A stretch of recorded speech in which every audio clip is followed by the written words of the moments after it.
Salut les gars, RC Jam Jam pour un unboxing rapidos parce que là je bosse de la maison aujourd'hui. J'ai mangé avec ma chérie et j'ai juste combien de temps il me reste 20 minutes de mon heure de table pour vous faire cet unboxing rapide. Je tenais à vous le faire parce que c'est un unboxing qui sort de l'ordinaire, surtout sur ma chaîne et pour moi. Enfin, vous savez que j'aime bien faire beaucoup de choses. Même, ça va jusqu'à même de l'aéro. Mais c'est surtout les voitures. Et dans ce cas-ci, un crawler.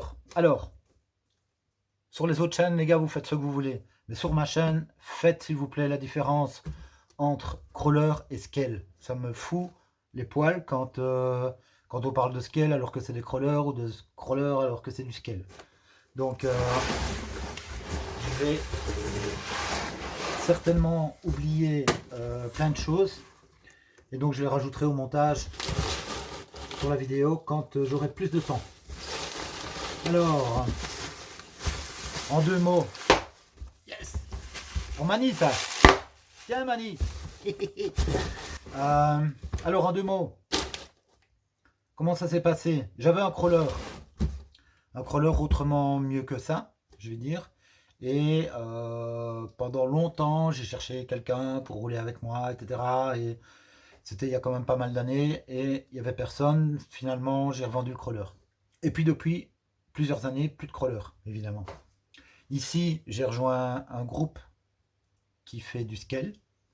Ça s'appelle crawler sur Messenger. Mais en fait, ils font du scale, les gars. Sauf un qui fait du crawler. Et il se retrouve un peu tout seul. Moi, je lui ai dit, bah, si tu veux qu'on soit un groupe, puisqu'un groupe, ça commence par deux, ben moi je reprends un crawler et je ferai du crawler avec toi. Voilà. Et donc j'ai mené ma petite enquête, puisque j'avais lâché ça depuis quelques années, et je me suis renseigné. Évidemment, il y a des bons crawlers avec quelques options, et puis ça tape tout de suite assez haut. Donc style 6, 7, 800 euros pour un beau crawler. J'avais pas trop envie de mettre ce budget-là pour le moment. J'avais envie de recommencer doucement. Et donc, comme je fais souvent, j'ai cherché quelque chose qui avait une bonne réputation à un petit prix. Et voilà ce que j'ai trouvé. Donc, c'est le FTX Ravin. C'est exactement la même bête que le Danchi avec un D, hein, pas un B, avec un D. Le Danchi de Red Cat qui s'écrit avec SH ou même CH, 2 E. Donc je vous mettrai ça au montage pour que ce soit plus précis. Je l'ai acheté chez Vartel et ça les gars, ça a une bonne réputation, sinon je l'aurais pas pris, et ça coûte 135 balles. Donc n'importe qui, hein, même les petits gars, peuvent commencer avec ça. Et sorti de la boîte, il a une bonne réputation, il va déjà bien. Alors ensuite, pourquoi je fais des vidéos? Pour vous montrer que avec des upgrades, donc moi il y a le côté bricolage qui m'intéresse aussi, évidemment, vous le savez tous, pas que de rouler. Je passe plus de temps à bricoler qu'à rouler en fait. Hein. Peut-être à cause de la météo en Belgique. Hein. Mais sinon, donc je vais vous montrer comment il est. Et puis je ferai d'autres vidéos avec des upgrades. Et ce que j'ai dans la tête, c'est de faire 3 sortes d'upgrades. Donc d'abord de vous montrer les upgrades qui ne coûtent rien ou quasi rien, avec du matériel de récup ou des choses qu'on a à la maison. Comment l'améliorer.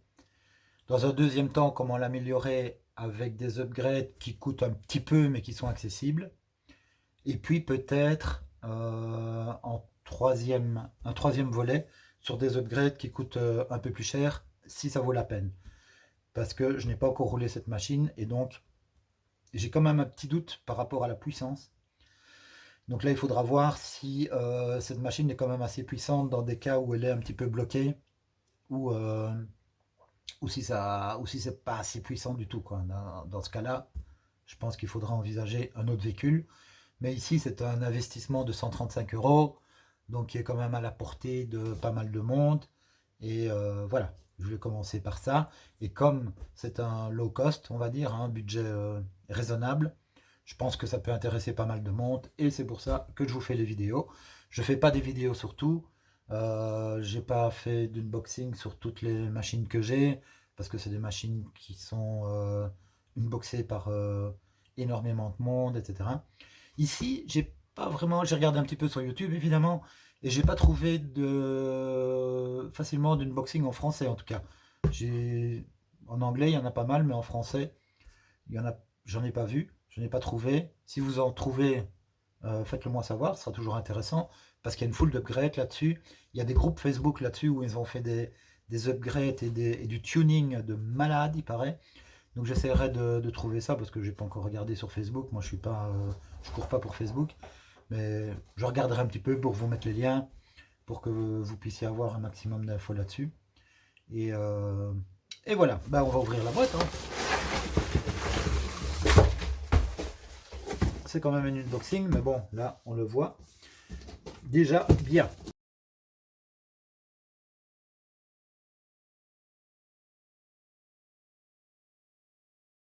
Alors, comment elle souffle la boîte? Alors, elle a été ouverte la boîte. Je ne sais pas si chez Vartel ils font des contrôles. Si vous le savez, dites-le moi, ce sera intéressant aussi pour leurs futurs clients. La boîte était ouverte, le scotch était coupé. Donc, soit c'était... Ah, c'est peut-être une machine qu'ils avaient en expo. Des autocollants. Toujours agréable. Et le manuel. Alors évidemment, le manuel est disponible sur Internet, comme pour tout à l'heure actuelle. Il y a les explications de la télécommande. Ouais. Donc on est sur la télécommande, je vais vous montrer. Ouais, donc c'est sûr que cette machine a été réemballée. Il n'en avait qu'une chez Vartel, à mon avis, c'est peut-être une machine qui était exposée. Je vais réussir à extraire la télécommande de son emballage. Hop. Alors ici on a quelques accessoires. Donc il y a une clé de roue, un chargeur USB,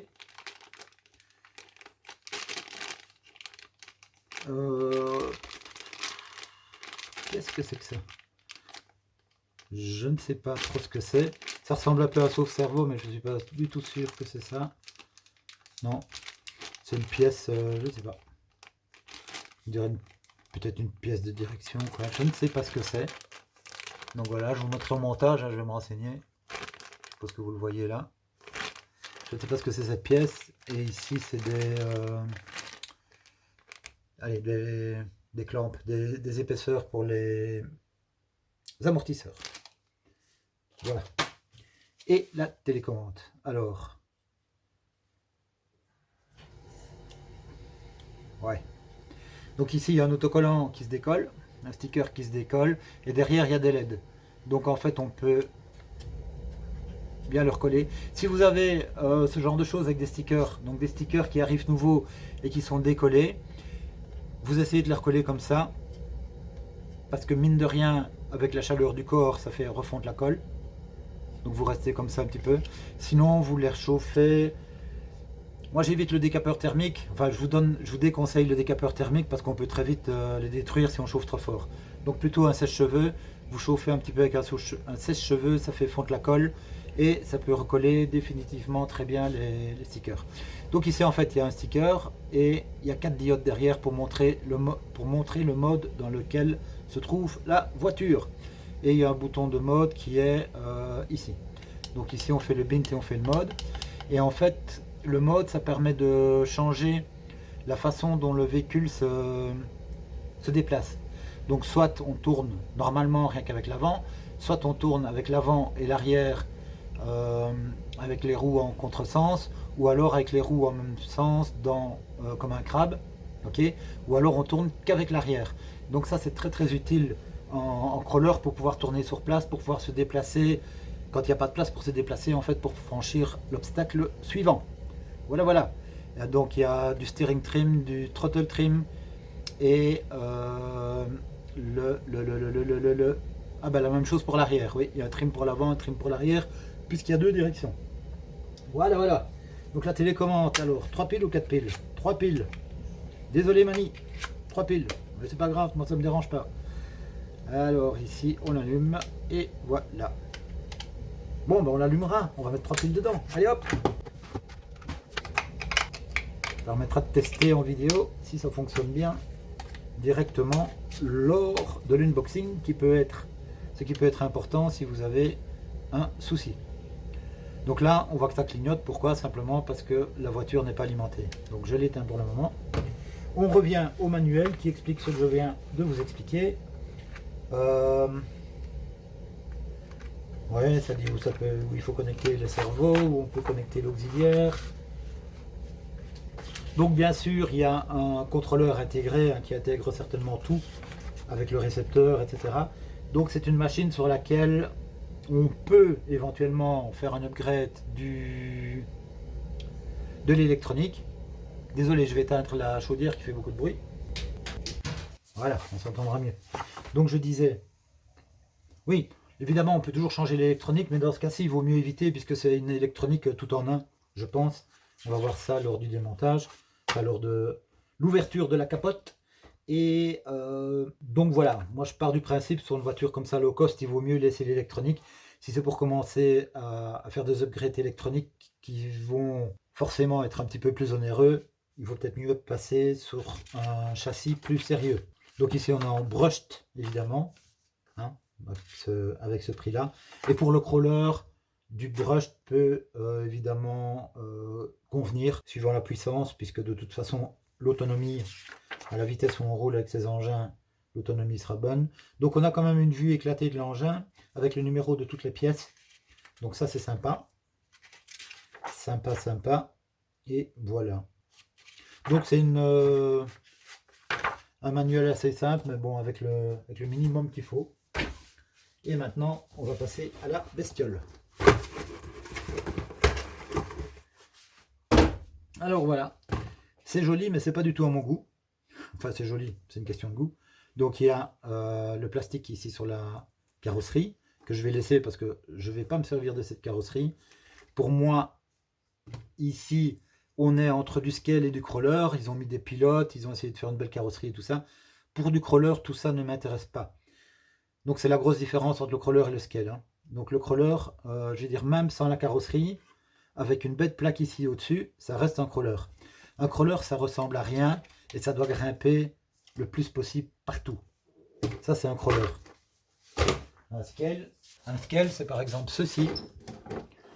Un scale, ça doit ressembler à la réalité le plus possible. Et aussi, ça fait du franchissement, mais pas du tout dans la même mesure qu'un crawler.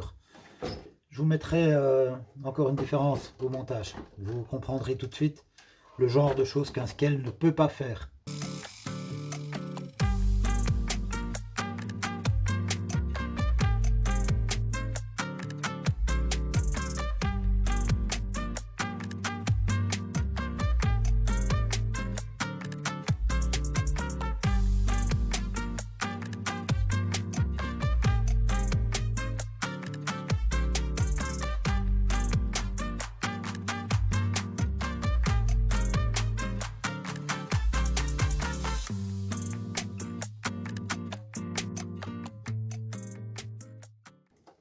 Et aussi, un crawler ne ressemblera jamais à une voiture dans la réalité. Donc, sauf s'ils font des crawlers en 1-1, bien sûr. Alors, on va quand même jeter un petit coup d'œil, tant qu'à enlever la capote, on va quand même jeter un petit coup d'œil sur l'électronique. Donc, il y a 2 clips de chaque côté pour maintenir la carreau, comme souvent sur les crawlers. La carreau est légère, donc ça c'est bien parce que pour les crawlers, c'est très important d'avoir beaucoup de poids en bas, très peu au-dessus.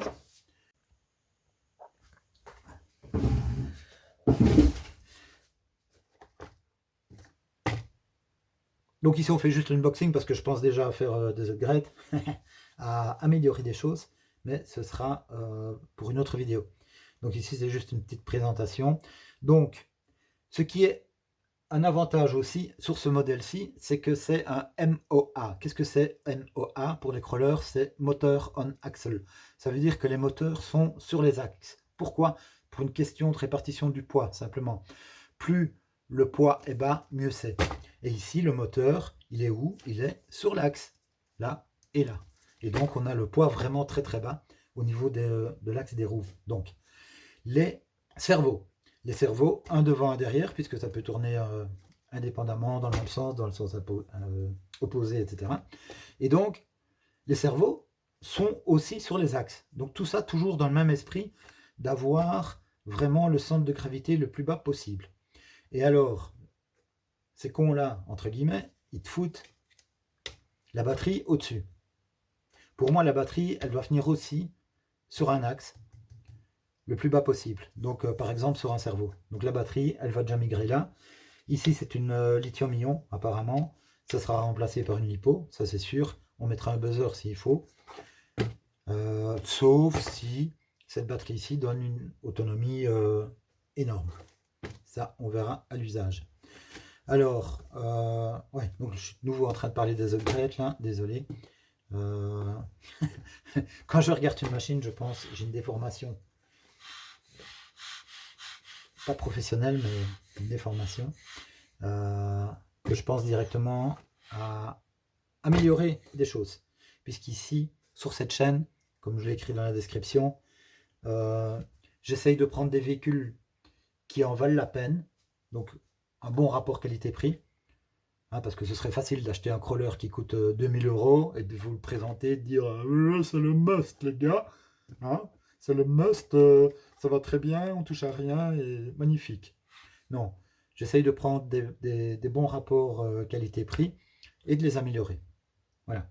J'aime bien de prendre des choses qui sont une bonne réputation de fiabilité au départ, et après, évidemment, de tester, de voir si c'est vrai, et de faire des upgrades pour améliorer les performances de l'engin, les performances, la durabilité, etc. Voilà, donc moi les suspensions me paraissent un peu dures pour un crawler. Les pneus aussi par rapport au poids, donc ils sont mous les pneus, hein, il y a, voilà, on sait faire facilement des poètes-poètes, mais par rapport au poids de l'engin, regardez, la preuve c'est que ça rebondit, par rapport au poids de l'engin, le pneu ne s'écrase pas. Donc c'est fou ça. Même en poussant dessus, les pneus s'écrasent à peine, quoi. Enfin soit, donc il y a une foule de petits updates à faire, de petits upgrades à faire là-dessus, et on va pas s'en priver. Donc voilà, bon, on va quand même le brancher pour voir si ça roule, pour voir si ça marche. Alors, il y a un scratch, il faut trouver où est le début du scratch. Voilà, hop hop. Donc je suppose qu'il doit y avoir un petit peu de jus dans la batterie. On allume la radio d'abord, on branche, on allume l'interrupteur qui se trouve ici, on off. Alors, qu'est-ce qu'ils disent là? Press and hold. Ah, pour l'allumer. Voilà. Il faut appuyer et rester enfoncé. Alors voilà. Donc pour les modes de direction, donc par défaut, c'est comme les autres véhicules. Ça tourne de l'avant. Try again. Alors, un truc impressionnant, c'est que de l'avant, on peut le faire rouler vraiment très lentement. De l'arrière aussi, mais c'est plus délicat. Puisque on a plus de sensibilité en accélérant qu'en freinant. Mais bon, en s'habituant, ça va. Voilà, j'y arrive.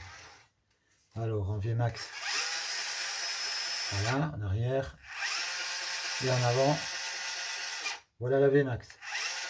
Donc ça va faire seulement quelques kilomètres/heure. C'est pas gênant pour un crawler. Sauf que une deuxième vitesse pour passer d'un spot à l'autre, ce serait pas négligeable. Mais bon. Mon petit autocollant ici de la radio ne tient pas bien. Et donc je vais le chauffer. Comme dit. Alors, le trim fonctionne bien pour l'avant. Fonctionne bien pour l'arrière aussi, comme vous voyez. Et le troisième, c'est le throttle trim.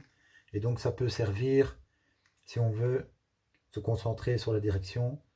On peut se servir du throttle trim pour aller en avant ou en arrière à une vitesse régulière, comme c'est le cas ici, sans toucher la gâchette, évidemment. Ça peut parfois être utile. Alors, qu'est-ce qu'on voulait faire? Ah oui, on voulait tester les différents modes. Donc si j'appuie une fois sur le bouton. Donc là, je suis dans le mode normal, vous voyez? Alors là, je suis dans le mode roue avant et roue arrière en contresens. Voilà. Vous voyez?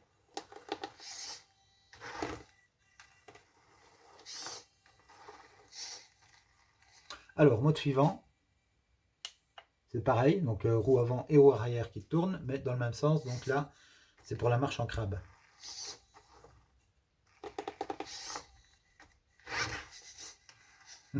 Rigolo. Ensuite, il y a un autre mode encore. Et là, c'est simplement l'arrière qui tourne. Donc vous voyez, ce que je vous disais tout à l'heure, le récepteur de la radio, plus le contrôleur qui contrôle toutes ces actions, c'est simplement une petite boîte qui se trouve ici en dessous, qui contrôle tout. Tout en intégré ici. Donc c'est pour ça que je vous disais, si on commence à changer l'électronique, peut-être mieux passer sur un autre engin. Voilà, donc on va en rester là pour l'unboxing. Et puis la prochaine vidéo, je pense qu'on commencera à envisager les upgrades possibles, non coûteux. Ok, voilà. Salut les gars, merci d'avoir regardé et à bientôt. Si vous avez des enfants qui veulent commencer la RC, ça peut être aussi un bon début parce que ça grimpe partout, c'est pas cher et ça roule pas vite. Donc au niveau casse, etc., il y aura pas, peut pas y avoir grand chose comme casse là-dessus à 3 km/h. Ok, allez, salut les gars. Je sais pas ce que vous faites, mais faites-le bien.